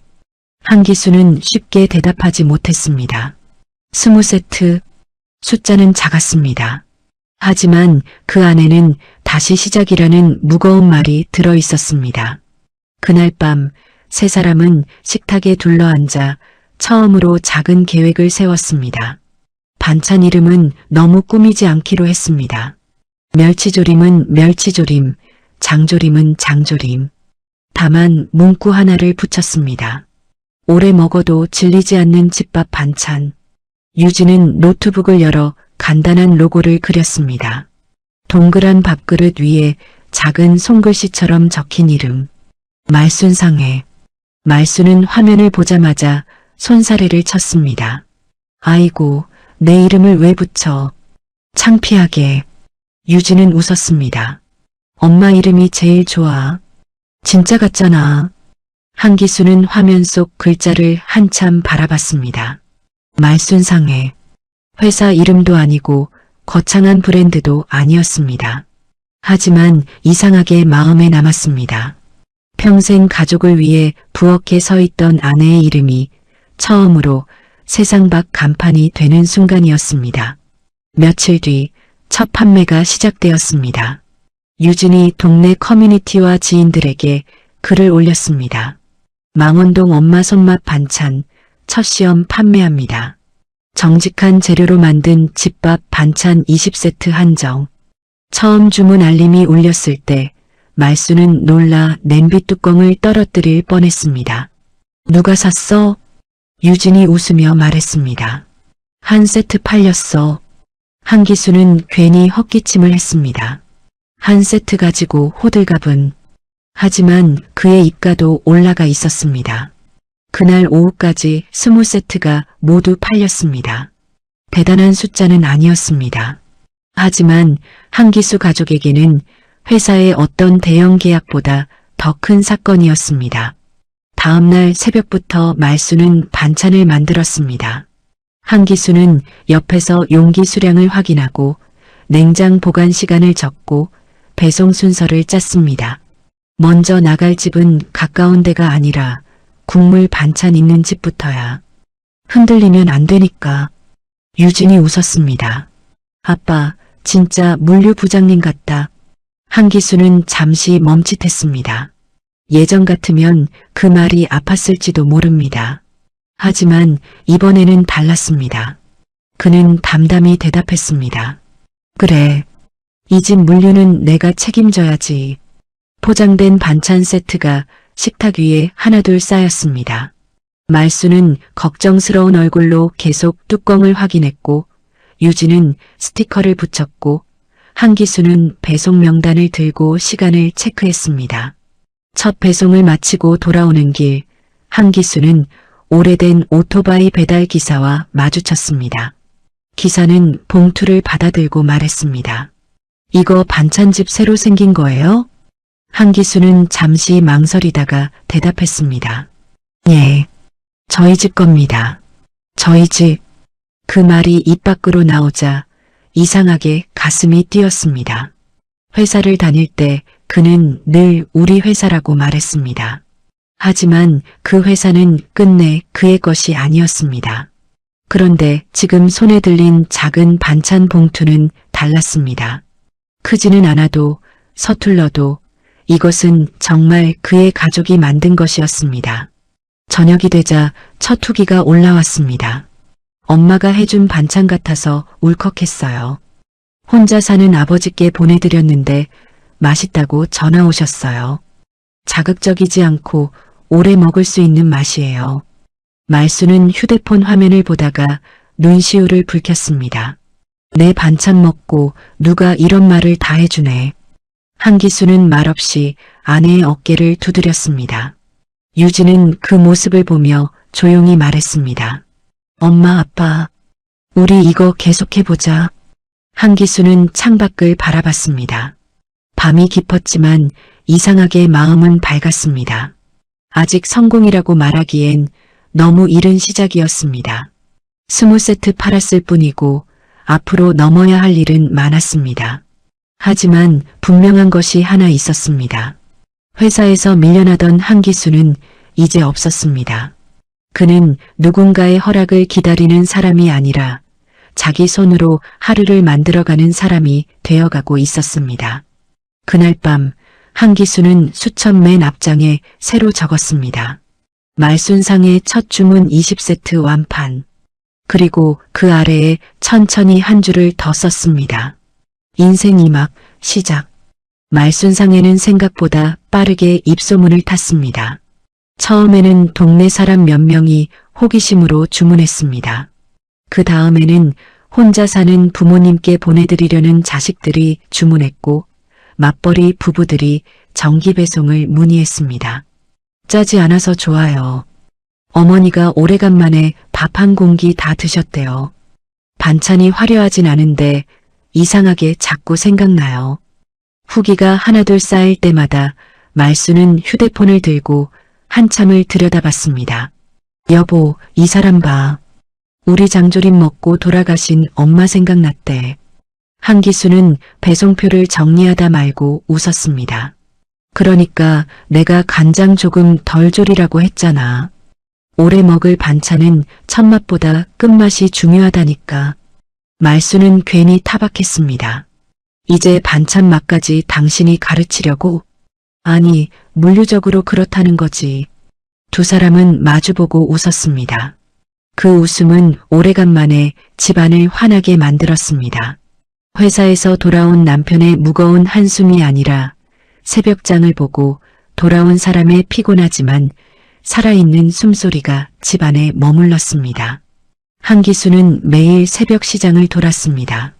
어느 가게에서 좋은 무가 들어오는지, 어느 시간대에 두부가 가장 신선한지, 어떤 포장 용기가 국물이 덜 새는지 하나하나 확인했습니다. 그는 여전히 수첩을 들고 다녔습니다. 다만 예전 수첩에는 회사 거래처 이름이 적혀 있었다면 이제는 고객들의 사연이 적혔습니다. 마포구 김영자님 씹기 편하게 무르게, 성산동 박민호님 아버지 당뇨 단맛 줄이기, 망원동 1인 가구 소분 포장 선호, 정기배송 고객 금요일보다 목요일 수령 만족도 높음. 유진은 그 수첩을 보고 혀를 내둘렀습니다. 아빠, 이건 그냥 반찬 가게가 아니라 고객관리 시스템이야. 한기수는 안경을 고쳤으며 말했습니다. 시스템이 별거냐? 사람 사정 안 잊어버리려고 적는 거지. 유진은 그 말을 듣고 잠시 아버지를 바라봤습니다. 예전에는 아버지가 답답하다고 생각했습니다. 회사를 위해 너무 참고 자기 이야기를 하지 못하는 사람이라고 생각했습니다. 그런데 지금 보니 아버지는 느린 사람이 아니었습니다. 사람을 빠르게 지나치지 않는 사람이었습니다. 말순상회의 주문은 어느새 하루 20세트에서 50세트로 늘었습니다. 망원시장 국수집 박칠성은 자기 가게 한쪽에 말순상회 픽업 박스를 놓아주었습니다. 한 선생, 이러다 우리 시장 대표 브랜드 되는 거 아니오? 한기수는 손사래를 쳤습니다. 아직 멀었습니다. 하지만 얼굴에는 숨길 수 없는 자신감이 생겨 있었습니다. 그러던 어느 날 오후였습니다. 한기수가 배송기사와 통화하며 다음날 동선을 정리하고 있을 때 휴대폰 화면에 낯익은 이름이 떴습니다. 조재현 상무. 한기수의 손이 멈췄습니다. 잠시 동안 그는 전화를 받지 않았습니다. 그 이름만 봐도 상무실의 공기, 흰 봉투, 아름다운 퇴장이라는 말이 다시 떠올랐습니다. 옆에서 유진이 물었습니다. 아빠, 왜 안 받아? 한기수는 짧게 숨을 들이쉬고 전화를 받았습니다. 네, 한기수입니다. 전화기 너머에서 조상무의 목소리가 들렸습니다. 기수야, 나야. 예전 같으면 그 목소리에 긴장했을 겁니다. 하지만 이상하게 이번에는 그렇지 않았습니다. 네, 말씀하세요. 조상무는 잠시 머뭇거리다 말했습니다. 요즘 잘 지내냐? 네, 바쁘게 지냅니다. 듣자 하니 무슨 반찬 사업을 한다며? 한기수는 담담하게 대답했습니다. 아내랑 딸하고 작게 하고 있습니다. 조상무는 어색하게 웃었습니다. 그래, 뭐든 하는 건 좋은 일이지. 전화기 너머의 침묵이 길어졌습니다. 한기수는 먼저 묻지 않았습니다. 예전에 그였다면 상대가 불편할까봐 먼저 말을 꺼냈을 것입니다. 하지만 이제는 그러지 않았습니다. 잠시 후 조상무가 낮은 목소리로 말했습니다. 기수야, 회사가 좀 어렵다. 한기수는 대답하지 않았습니다. 새 물류 시스템 도입하고 나서 납품 사고가 계속 터졌어. 특히 지방 대리점 쪽이 엉망이야. 민 팀장이 만든 프로세스가 현장하고 안 맞는다. 한기수는 창밖을 바라봤습니다. 골목에서는 말순상의 배송 박스를 실은 오토바이가 출발하고 있었습니다. 조상무가 말을 이었습니다. 내가 예전에 관리하던 거래처들이 항의가 심해. 담당자가 바뀌고 나서 말이 안 통한다고. 몇 군데는 계약 재검토하겠다고 하고. 한기수는 조용히 물었습니다. 그래서요?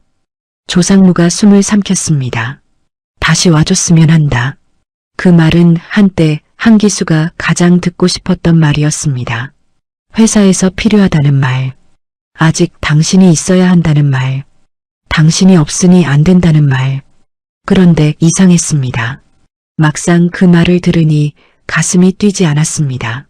조상무는 급히 덧붙였습니다. 정식 복직이 부담스러우면 고문 자리로 만들 수 있어. 주 3일만 나와도 되고 처우도 나쁘지 않게 해줄게. 대표도 내 경험이 필요하다는 걸 인정했어. 예전 같았으면 흔들렸을 것입니다. 퇴직금, 체면, 회사 명함, 안정적인 월급. 그 말들은 59 남자에게 가볍지 않았습니다. 한기수는 잠시 눈을 감았습니다. 그 순간 머릿속에 여러 장면이 지나갔습니다. 복사기 옆으로 밀려난 책상, 회의실 맨 뒤 접이식 의자, 살아있는 반면교사라는 말, 아름답게 내려오라던 조상무의 얼굴, 꽃다발도 송별식도 없던 마지막 퇴근길, 그리고 곧이어 다른 장면도 떠올랐습니다. 뜨거운 국수 한 그릇, 한 선생이라 부르던 박칠성의 목소리, 첫 주문 20세트가 완판되던 날 말순의 눈물, 저희 집 겁니다라고 말하던 자신의 목소리. 한기수는 천천히 눈을 떴습니다. 상무님. 조상무가 다급히 대답했습니다. 그래, 기수야. 예전에는 회사가 저를 불러주면 그게 인정인 줄 알았습니다. 전화기 너머가 조용해졌습니다. 그런데 요즘 알았습니다. 누가 불러줘야만 사람이 쓸모 있는 건 아니더군요. 조상무는 아무 말도 하지 못했습니다. 한기수는 계속 말했습니다. 저는 이제 제자리에서 일하고 있습니다. 저를 필요로 하는 사람들이 있고 제가 책임져야 할 일이 있습니다. 기수야, 감정적으로 생각하지 말고. 감정적으로 나간 건 제가 아니었습니다. 한기수의 목소리는 차분했습니다.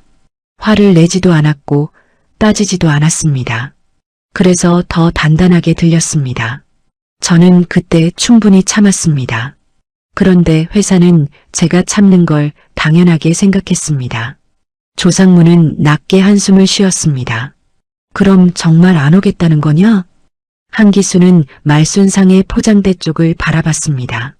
말순은 반찬통 뚜껑을 하나하나 확인하고 있었고 유진은 주문서를 정리하고 있었습니다. 그는 조용히 대답했습니다. 네. 저는 이제 제 이름으로 일합니다. 긴 침묵 끝에 조상무가 작게 말했습니다. 그래, 알았다. 전화를 끊은 뒤 한기수는 한동안 휴대폰을 내려다봤습니다. 유진이 조심스럽게 물었습니다. 회사에서 다시 오라 그래? 한기수는 고개를 끄덕였습니다. 말순도 손을 멈추고 그를 바라봤습니다. 그래서 뭐라고 했어? 한기수는 휴대폰을 식탁 위에 내려놓았습니다. 안 간다고 했어. 말순의 눈빛이 흔들렸습니다. 정말? 한기수는 아내와 딸을 바라보며 천천히 웃었습니다. 여기가 내 자리잖아. 말순은 아무 말 없이 고개를 돌렸습니다. 눈물을 들키기 싫은 얼굴이었습니다. 그날 저녁 한기수는 수첩 맨 아래에 한 줄을 적었습니다. 회사 복귀 제한 거절. 그리고 잠시 생각하다가 그 옆에 작은 글씨를 덧붙였습니다. 처음으로 나를 선택한 날. 그는 펜을 내려놓고 창밖을 바라봤습니다. 멀리 시장 골목의 불빛들이 하나둘 켜지고 있었습니다. 예전에는 회사 건물의 불빛이 그의 하루를 붙잡았습니다. 하지만 이제는 작은 가게들의 불빛이 그를 기다리고 있었습니다. 한기수는 조용히 웃었습니다. 끝났다고 생각한 자리에서 그는 비로소 자기 인생의 주인이 되어가고 있었습니다. 말순상회가 시작된 지 석 달이 지났습니다. 처음 20세트로 시작한 반찬 주문은 어느새 하루 100세트 가까이 늘어났습니다. 큰 회사처럼 번쩍이는 사무실이 있는 것도 아니었고 유명한 광고를 한 것도 아니었습니다. 하지만 사람들은 말순상회를 찾았습니다. 자극적이지 않은 반찬, 부모님께 보내도 마음이 놓이는 음식, 혼자 사는 사람에게도 따뜻한 밥상을 챙겨주는 작은 정성. 그것이 말순상회의 힘이었습니다. 한기수는 여전히 새벽마다 시장에 나갔습니다. 무가 들어오는 시간, 두부가 가장 단단한 시간, 배송기사들이 덜 막히는 골목길까지 수첩에 적었습니다. 말순은 부엌에서 반찬을 만들었고 유진은 온라인 주문과 디자인을 맡았습니다. 망원시장 사람들도 하나둘 힘을 보탰습니다. 국수집 박칠성은 자기 가게 옆 작은 창고를 내주었습니다. 한 선생, 반찬 박스 둘 데 없으면 여기 써요. 대신 나중에 유명해지면 내 국수집도 좀 끼워주고. 떡집 아주머니는 새벽 배송기사 연락처를 소개해 주었고 반찬 가게 사장은 포장 용기를 싸게 받을 수 있는 거래처를 알려주었습니다. 한기수는 어느 날 그 모습을 보며 조용히 말했습니다. 회사 밖에도 조직이 있었네. 말순이 웃었습니다. 여긴 직급이 없어서 더 낫지? 한기수도 웃었습니다. 그래. 상무도 없고 팀장도 없고 대신 내가 사장이지. 말순이 농담처럼 말하자 한기수는 진지하게 고개를 끄덕였습니다. 맞아. 말순상의 사장님. 말순은 괜히 부끄러워하며 고개를 돌렸습니다. 그해 겨울 말순상에는 작은 변화를 시작했습니다. 지역 복지관에서 혼자 사는 어르신들에게 반찬 지원을 하고 싶다는 연락이 온 것입니다. 처음엔 한기수도 망설였습니다. 우리도 아직 자리가 잡힌 건 아닌데 감당할 수 있을까? 유진이 말했습니다. 많이 말고 일주일에 20분만 해보자. 아빠가 늘 말하잖아. 감당할 수 있는 만큼 정확하게 하는 게 중요하다고. 한기수는 고개를 끄덕였습니다. 그렇게 시작한 어르신 반찬 배송은 말순상회를 더욱 단단하게 만들었습니다. 퇴직한 택배기사 한 명이 배송을 도왔고 예전에 학교 급식실에서 일했던 아주머니가 반찬 손질을 맡았습니다. 남편을 먼저 보내고 혼자 지내던 동네 할머니는 스티커 붙이는 일을 도왔습니다. 작은 일자리들이 생겼습니다. 누군가에게는 용돈벌이였고 누군가에게는 집 밖으로 나오는 이유였고 누군가에게는 아직 자신도 할 수 있는 일이 있다는 증거였습니다. 한기수는 그 사람들을 보며 자신의 예전 모습을 떠올렸습니다. 회사에서 밀려나던 날 그는 자신이 끝났다고 생각했습니다. 그런데 끝난 줄 알았던 사람들끼리 모이니 이상하게 새로운 시작이 만들어졌습니다. 어느 날 지역 창업센터에서 연락이 왔습니다. 중장년 창업 사례 발표를 해달라는 요청이었습니다. 한기수는 처음엔 손사래를 쳤습니다. 내가 무슨 강연을 해? 말도 잘 못하는데. 유진은 웃으며 말했습니다. 아빠, 말 잘하는 사람이 필요한 게 아니라 진짜 겪은 사람이 필요한 거야. 말씀도 거들었습니다. 가서 말해. 당신 같은 사람들 많을 거야. 회사에서 나오면 인생 끝난 줄 아는 사람들. 며칠 뒤 한기수는 작은 강연장에 섰습니다. 앞자리에는 퇴직을 앞둔 중년 남자들, 재취업을 고민하는 사람들, 작은 가게를 준비하는 부부들이 앉아 있었습니다. 한기수는 마이크 앞에 서자 손이 조금 떨렸습니다. 회사 회의실에서 발표할 때와는 전혀 다른 떨림이었습니다. 그는 천천히 입을 열었습니다. 저는 정년 6개월을 남기고 회사를 나왔습니다. 강연장이 조용해졌습니다. 사실 나온 게 아니라 못 버티고 도망친 거라고 생각했습니다. 책상은 복사기 옆으로 밀려났고 회의에서는 빠졌고 회식 자리에서는 살아있는 반면교사라는 말까지 들었습니다. 몇몇 사람들이 고개를 숙였습니다. 그 말이 낯설지 않은 얼굴들이었습니다. 한기수는 잠시 숨을 고르고 말을 이었습니다. 그때는 제가 실패한 줄 알았습니다. 정년 하나 못 채운 사람이 무슨 낯으로 가족을 보나 싶었습니다. 그런데 지나고 보니 저는 회사를 잃은 게 아니라 저를 함부로 대하던 자리를 떠난 거였습니다. 말수는 객석 맨 앞에 앉아 있었습니다. 유진도 그 옆에서 조용히 아버지를 바라봤습니다. 한기수는 두 사람을 보고 미소 지었습니다. 제가 회사에서 배운 건 월급 받는 법만이 아니었습니다. 사람을 보는 법, 흐름을 읽는 법, 작은 약속을 지키는 법을 배웠습니다. 그건 퇴직한다고 없어지는 게 아니더군요. 그는 수첩을 들어 보였습니다. 이 수첩은 예전엔 회사 거래처를 적던 수첩이었습니다. 지금은 반찬 받는 어르신들의 입맛과 사정을 적는 수첩입니다. 쓰는 곳이 달라졌을 뿐 제가 쌓아온 시간은 사라지지 않았습니다. 객석 여기저기서 조용히 고개를 끄덕였습니다. 한기수는 마지막으로 말했습니다.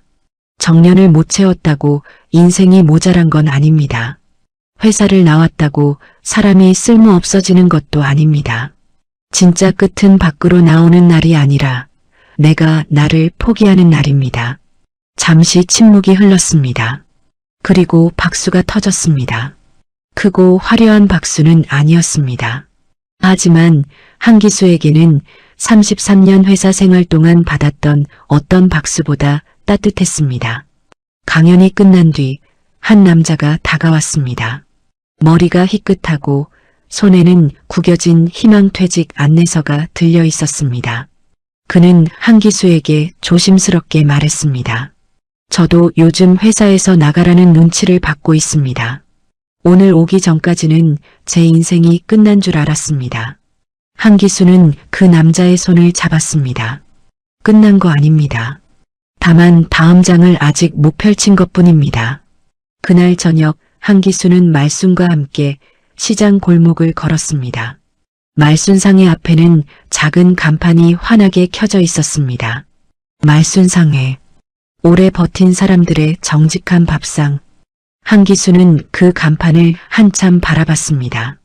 말순이 물었습니다. 왜 그렇게 봐? 한기수는 웃으며 말했습니다. 좋아서. 뭐가? 내 이름은 아니지만 우리 인생 같아서. 말순은 조용히 그의 팔짱을 꼈습니다. 시장 골목 안쪽에서는 국수집 불빛이 새어나왔고 떡집 아주머니는 내일 새벽 장사 준비를 하고 있었습니다. 어디선가 배달 오토바이 소리가 들렸고 반찬 냄새가 골목에 은은하게 퍼졌습니다. 한기수는 더 이상 회사 건물을 그리워하지 않았습니다. 정년식도 없었습니다. 꽃다발도 없었습니다. 퇴직 축하 현수막도 없었습니다. 하지만 그는 이제 알았습니다. 인생의 마무리는 회사가 해주는 것이 아니었습니다.